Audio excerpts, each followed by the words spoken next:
இந்த ஓட்ஸில் வந்து ஆம்லெட் செய்யலாங்க. சத்தானது குழந்தைங்களுக்கு கொடுத்துடலாம்.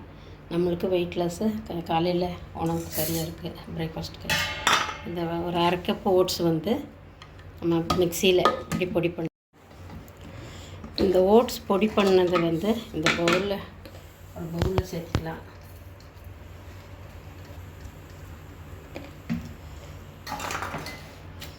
இது கூட வந்து ஒரு வெங்காயம்,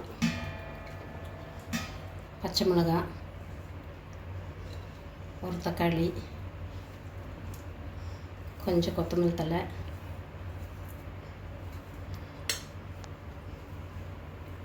இட்லி தோசைக்கு பதிலாக காலையில் இப்படி ஓட்ஸ் ஆம்லெட் செஞ்சுட்டேன்னா உடம்புக்கு ஹெல்த்தியாக இருக்குது. குழந்தைங்களுக்கு விரும்பி சாப்பிடுவாங்க, நம்மளுக்கு சத்து. அப்புறம் ஒரு கேரட்டு போட்டிருக்கேங்க. இதில் வந்து ஒரு 2 முட்டை ஊற்றிக்கலாம். அப்புறம் வந்து கொஞ்சம் சால்ட் சேர்த்துக்கலாம். எல்லாம் வந்து அப்படியே மிக்ஸ் பண்ணிடலாங்க. நல்லா மிக்ஸ் வச்சு நல்லா அப்படியே மிக்ஸ் பண்ணிடலாங்க. நல்லா மிக்ஸ் ஆகிடுச்சு. அந்த கடாயில் வந்து தோசைக்கல்லில் நல்லாவே அப்படி ஊற்றிடலாம்.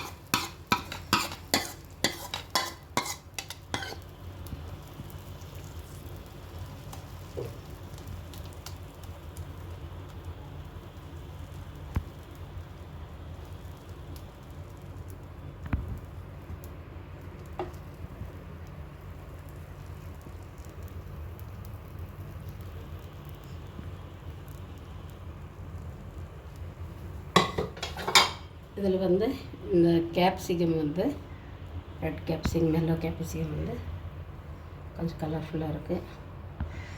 இப்படி போட்டுடலாம். பன்னீராக சீஸாக இருந்தால் மேலே போட்டுடலாம். துருவி போட்டுடலாம். மாதிரி ஓட்ஸ் பீஸா மாதிரி கொஞ்சம் பன்னீர் மேலே அப்படியே துருவி போட்டுருங்க. குழந்தைங்கள் நல்லா விரும்பி சாப்பிடுவாங்க.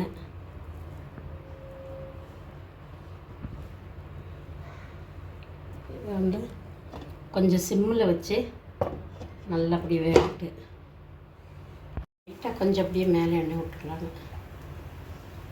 எண்ணெயில் பட்டரோ ஏதோ விட்டுருங்க. ஒரு 5 நிமிஷம் ஆயிடுச்சுங்க. நல்லா வெந்துருச்சு.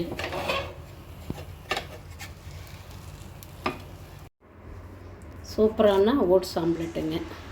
ஓட்ஸ் பீஸானே சொல்லலாம். டேஸ்ட்டானது. மேல் பன்னீர் அப்படி துரி போட்டுங்க. சீஸ் பன்னீர் போட்டுன்னு குழந்தைங்க விரும்பி சாப்பிடுவாங்க. ஹெல்த்தியானது. இதை அப்படி கட் பண்ணிவிட்டு